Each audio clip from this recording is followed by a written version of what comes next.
Hello. So how are we holding up? We have one more session behind us. Let's keep it entertaining. I think we're talking about the most forgotten aspect of e-commerce and the hardest part. And we have amazing veterans on the panel from very different industries to tackle the topic. So to start with, I would love the panelists to introduce themselves shortly, starting with Rihanna.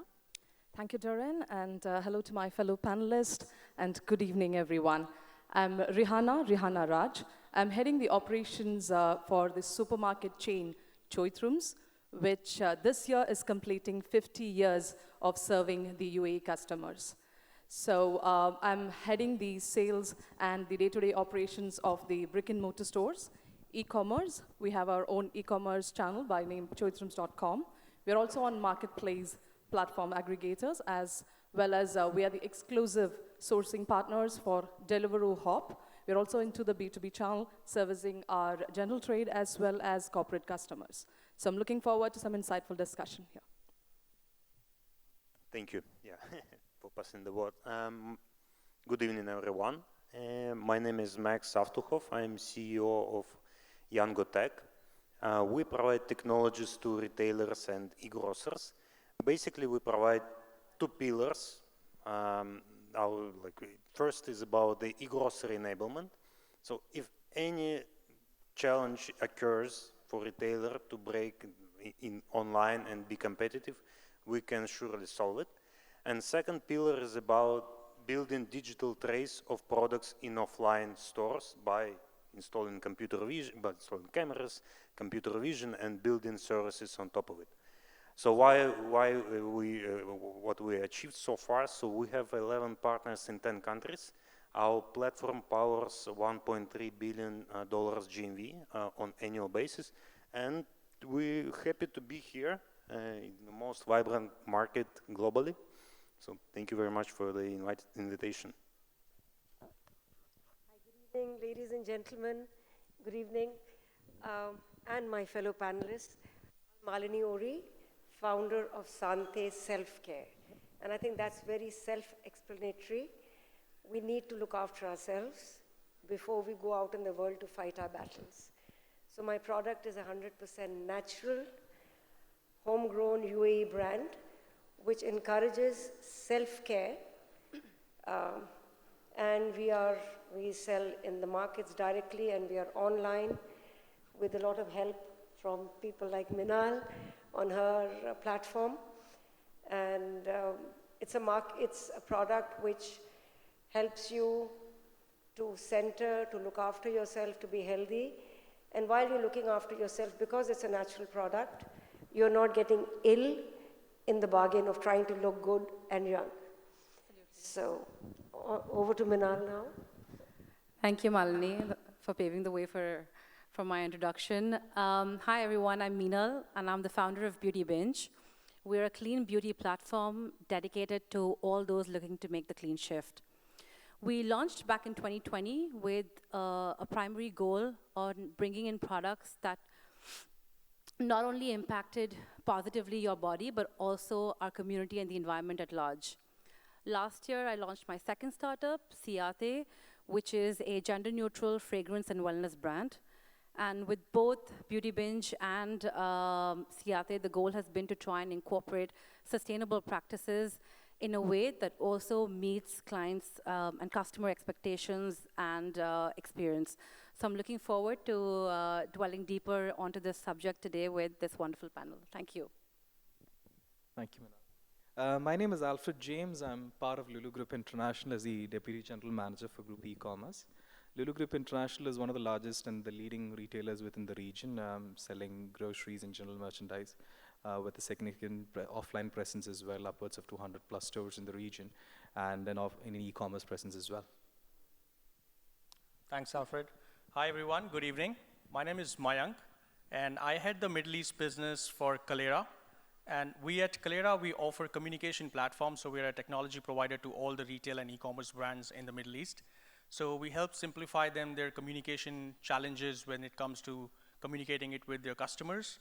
So we have a platform which takes care of all your communication needs in terms of effective communication with your customers, and also ensuring that you provide the best customer experience at the end of the day. Thank you. Hi everyone, I'm Vishal. I work as a group CIO for GMG. GMG is a global well-being company. We are into multiple businesses like sports and lifestyle, healthcare and beauty, logistics business, grocery business, and food manufacturing. I am very keen to hear views from this panel. What are their views on, and learn from them and share my experience with them on this important topic, because ordering is easy, fulfilling order is difficult. And a lot of customer experience and good NPS scores are hidden there. Fantastic. Thank you so much, Vishal. So I thought we'd stir up the pot at the beginning of the panel and keep things interesting. So we have like a fire question to each one of you. I wanted to know what you secretly believe is a fad from the trends that are going around in the industry. And maybe we can start with you, Vishal. It's a controversial statement I'm going to make. AI is real and AI is a fad.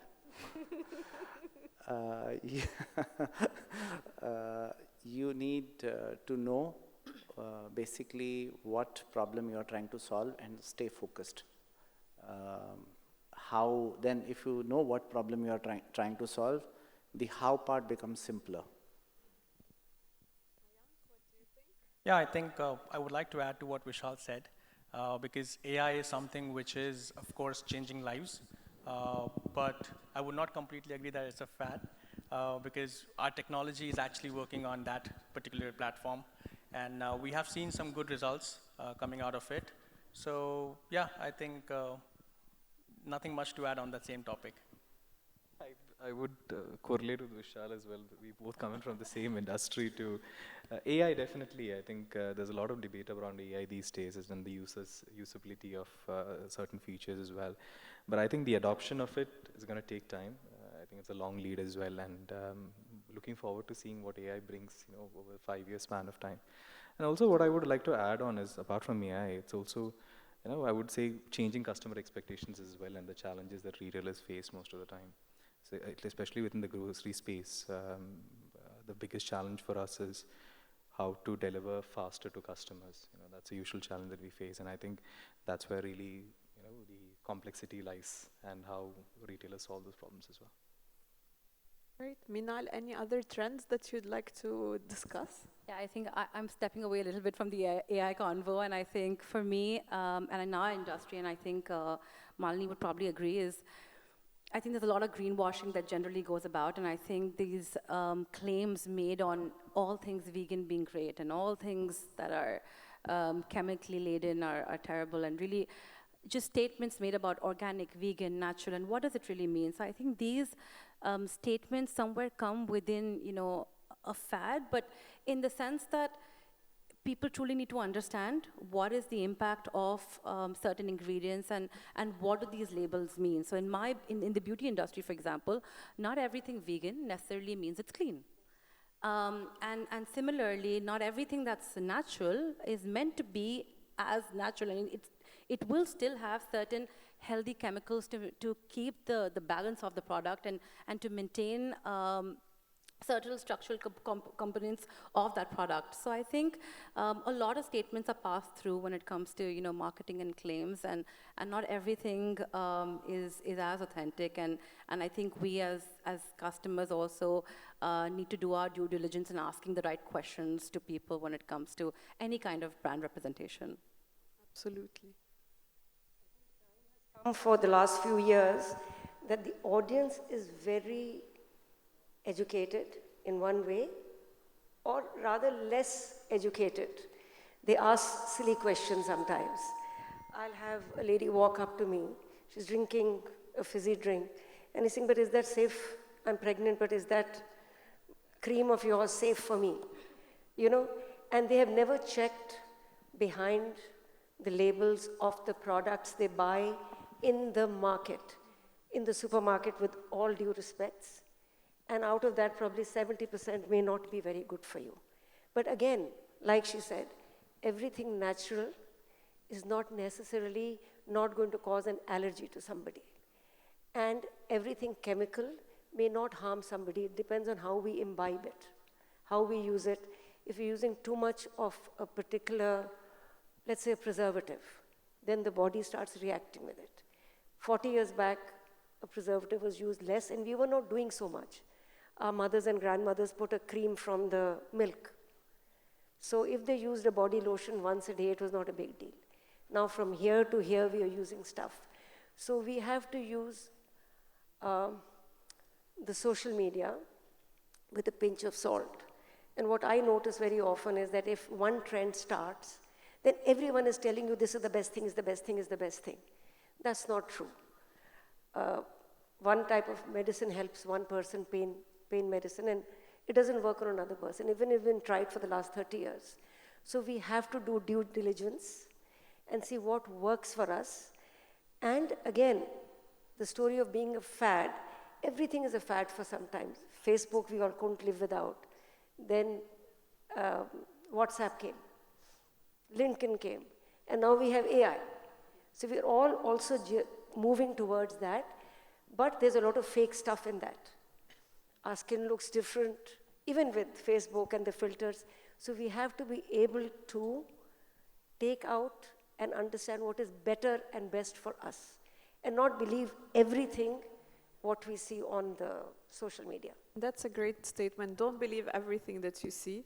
Try to formulate your own opinions on things. Max, what do you see on the tech side? So yeah, I would also definitely mention the recent trend on AI. I would segregate though that there is one part which is in the shadows about machine learning, deep algorithms of operating huge quantities of data that actually works. I wouldn't be sitting here if it wouldn't work, because I think in our business it provides like 20 to 30% of top line, and it makes the difference if you're losing money or earning money. So it's like 10 percentage points on EBITDA level. But for the generative AI, I wouldn't say again it's a fad or like somehow disregarded, but it yet to prove its application. So how much in terms of unit economics it would improve for like the retail, for grocery industry, it's yet to be proven. There are some nice, cool stuff happening, but other than entertainment, it's yet to again bring some ROI for the investors and developers. Indeed. Rihanna, is AI also paining you? No, I think AI is evolving. I think I look at it that way, and let's see what is in store. So be open when it comes to AI, big data. But I think when it comes to a short-term fab, it's about the topic which is relevant right now that we are talking. On-time delivery is not a race against time. It's about an experience. It's not about running a 100-meter sprint. It's an obstacle course race, which you run as a team, and that's when you deliver that customer experience. I think that's one big thing that we'll discuss further on. Yes. Let's expand a little bit on it. Do you feel the pressure as a retailer to keep up with the customers' growing expectations from 1 hour to 15 minutes now? And how do you manage it internally? That's a very relevant question. But as I just mentioned, it's very important for us to define what is on-time delivery for a customer. So we at Choithrams, we define a customer shopping mission into 3. So one being the monthly shopping basket. So these are bigger basket values, consisting more on the FMCG, mix is higher here. There's a planned purchase, and the customer has time to plan it. And they give time for it to be delivered as well. So these are bigger baskets. So we service this shopping mission through our own brick and mortar stores and through choithrams.com. We have the next one, which is like the weekly top-ups. When to talk about the weekly top-ups, these are serviced through the marketplaces in Choithrams, through our aggregator platforms. And these have higher mix of fresh products, and these are average basket value with 60 to 90 minutes. So please note the time that a customer is ready to wait. The third one is a quick delivery model, where you are cooking pasta and you forgot your barla sauce, and you say that, oh my God, I want my sauce, and can somebody deliver it right now? or you have some guest and suddenly you want to order some chips. So that's quick delivery. So we service it through the dark stores of Deliveroo Hop and through our home delivery channel as well. That's also a very strong model. Now, define what is an on-time for customer, and then get your processes in place to meet these effectively. So when you meet it, it's about product. So if it's a quick commerce, you can't carry your 20,000, 30,000 SKUs, right? You have to have a curated, lesser range, which is ready to service that shopping mission of the customer. So data is also big. We need to know what saves time in a product, arranging a product. For example, weighing of a variable line, a product of meat, fish, fruit, and veg. If you do pre-packs of it, and you can plan better, that's something which can help us in terms of faster deliveries. You grab and you have picked the item, don't have to weigh it, a couple of minutes saved. A lot of process improvisation needs to be in place to give that experience. Inventory management. So we work on in a very clear range of how inventory could be managed through our auto-replenishment system with a list of must-stock list for online, which is tracked on a daily basis, so that the inventory is available for the picker to pick it. In terms of order preparation, from the time we receive an order to the time it's dispatched, every touch point, we need to know how to optimize it. So the pickers are well trained. So we operate, as I mentioned, in 7 marketplaces with Choithrum's own portals. That's 8 platforms that our pickers know. So for staff strength of 1,400 staff, they're actually trained on how to maintain the SLAs. So I guess the entire experience is the complete, all the processes put together, the product put together, the people put together. And if you're able to meet that, that's when your deliveries experience is right for the customer. Fantastic. Mayank, you have a service for retailers to improve communications processes. Maybe you can tell us what's new in the market around that? Yes, of course. Thanks for the question, Dareen. So basically, in terms of the order delivery, when you talk about, before I get into the technologies, just like to take a step back and talk about like how it really impacts the overall customer experience. And it's not just only one way, but there are several reasons that how on-time delivery and delivery tracking mechanisms can actually impact your overall customer experience. First and foremost is by providing real-time tracking updates. I think when we place an order, we are not as anxious as while we are waiting for the order. So by providing real-time updates to the customer, it's very, very important that you are giving them the flexibility and also the information that this is the time of delivery, this is the, maybe you can change your delivery patterns or you can delivery schedules. And also you open up that dialogue with the customer that if the customer wants to change the delivery location, if they want to change the delivery time, they can have all these things available right at the moment. And when you have those kind of channels available, you kind of ensure that the anxious customer is not getting into a dissatisfaction mode because of some kind of delays, because there's already a channel open. So from our offering, what we do is that we help brands to open up a channel on WhatsApp. So once the order is going out for delivery, you send a notification to the customer on WhatsApp, and then you keep on sending them notifications on the real-time basis of the package. And you also give them options of changing the delivery time basis, like typically a delivery company will give you a time frame of 9 to 6 p.m. But as a working guy, I mean, I can't be at home or at my office 9 to 6 p.m. So we give them smaller brackets of like, let's say 9 to 12 p.m., 3 to 6 p.m., 6 to 9 p.m. So as a customer, I have the flexibility to go ahead and make sure that this is my apt time to be available for receiving the package, and I would like to go ahead and do it. Also, you can actually change the delivery location by sending the current location pin. So this way, you are also ensuring that the package is not coming back to your warehouse. So there's a return cost on the shipment as well, which comes back to the warehouse and then goes again next day for delivery. So we make sure that by providing these solutions, we give the brands the flexibility that once the package is out, the chances of getting it delivered is more, depending on the customer's availability. So yeah, I think through all these channels on the communication side, we really help brands to go ahead and make sure that the customer experience is improved, and also there's a brand loyalty which gets enhanced. So yeah, I would definitely say in our e-commerce business, WhatsApp has been a great game changer on marketing and also on the customer communication side. Going back to the challenge that Rihanna raised, Alfred, what have you done to manage your stock better?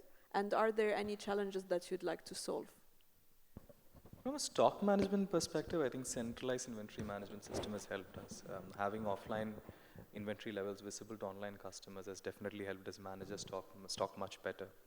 From an out-of-stock perspective, having better demand planning, understanding the offline and online customer demand, and also planning in the supply chain better, speaking to suppliers, understanding what are the supplier disruptions that may happen. It's definitely helped us plan better as well. Also, from a customer perspective, if you look at it, we provide better tracking to customers as well, all the way from picking, once the order is done, to picking, once the picking is finished, to dispatch, to delivery. And offering those kind of insights to customers has definitely helped us over a period of time reduce customer inquiries as well about the orders. So yeah, those are a couple of points. Fantastic. Max, I think you had some great advice from your wealth of experience in e-commerce across so many countries. What would you advise retailers when it comes to inventory management? First is, of course, know your customer. So you need to understand the missions that he covers, the price positioning, the assortment positioning, brand positioning. So the first is about obtaining knowledge about who is actually shopping. It's rather easy to do it when you have an offline store, so you can communicate, you can see. It's a rather complex task when you're trying to, I don't know, out of nowhere to introduce the same, I don't know, approach in online space. Then it's about the replenishment, and so when you select the matrix, so when you select the assortment, price positioning, it's about replenishment. For the online part, the key thing here is to utilize assets. So you invest huge ton of money in couriers, in dark stores, or like customer fulfillment centers, in supply chain, middle mile, and whatsoever, and you start making money only when they utilized properly, when the turnover is high, and it's now becoming crucial to understand what's going to be next, like what's going to be tomorrow, what's going to be the day after, next week, and with taking into account limitations of the supply chain. Does the ship from Ecuador arrives or it won't arrive, and you need to substitute products? And it boils down to the very complex system, very hard to digest in symbolic ways. So the AI, the FAS, the stuff, it actually comes into play right here when it helps you to understand the patterns, the way of things like work on like rather sub-symbolic level. So it's not like described as a formula, it's more like a pattern and a move. And of course, it only works if you collect data. So if you have these data points, if either it's like through the supply chain, what's the touch points, what's, I don't know, barcode scanners, how you manage quantities, how you manage overstock or out of stocks, and of course about the picking. So like how do you collect orders? Is it manual process or again so does it have a digital footprint or it doesn't? So yeah, it's a rather simple task to order something online, but on the flip side, on the retailer's side, it's a nightmare basically of processes, and it's again also you're facing a competition, and you need to be agile, you need to be fast. So yeah, my recipe would be to eat this elephant by pieces, from the customer, from the niche, and then to the inventory management, like as a whole. Yeah. Fantastic. What elephant are you trying to eat, Vishal? Can you tell us about managing the omnichannel world with multi-stores and multi-brands too? I want to lean on some of the things that my other panelists mentioned. See, we are in a business to make money. And every experience you want to cater to has a cost and profitability element attached to it. Okay. We need to be very clear, are we chasing growth? Are we chasing building a business which is scalable? are we building a business which is profitable? If you have a business which gets you all three, let me know. I would invest my money in that. We would all. Yeah. But if you get two elements of these three things right, you are growth oriented and you are making money profitable, you are on a right path. Okay. And in this equation, while experience play a very important role, the inventory, which is an asset, and how you manage that asset plays a very important role. So I tell many people in my team and many colleagues that we live in a world where latency is new outage. Okay? I am in the men's section looking for a jacket like this, and if the section manager or the person, the sales guy, is not there to help me find a jacket which is of this color, I will move away from that section. Maybe I will go to another brand and look for something else. So that moment is gone, and that's where you make money. And that asset is sitting in the store. Then you have to run discounts, spend marketing dollars, you have to do coupons, I don't know what all things, to get the same customer back. And it is very, very difficult. So I think you can complicate your life, you can simplify your life. Okay? Being a tech leader, I'm very cognizant of the fact that whatever decisions you make today has an impact on company for a longer period of time. Because if you make a decision now, it's going to stay with the company and it's going to stay with you and your team for a longer time. So you need to just take a zoom out view and see, okay, what is the problem we are trying to solve? Because there are a lot of people, they will come say, oh, I can do forecasting, optimization, I can do range planning, I can do this better, that better. See, if all the range planners, category planners, all these people were so good all over the world, we wouldn't have, I don't have any other example, brands for less existing. Okay? These things exist because companies are not very good in planning their inventory. Okay? They're not buying, they're not forecasting well. There are, the whole ecosystem, there is a lot of inefficiency that exists. Okay?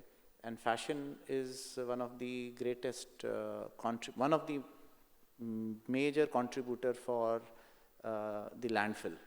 Okay?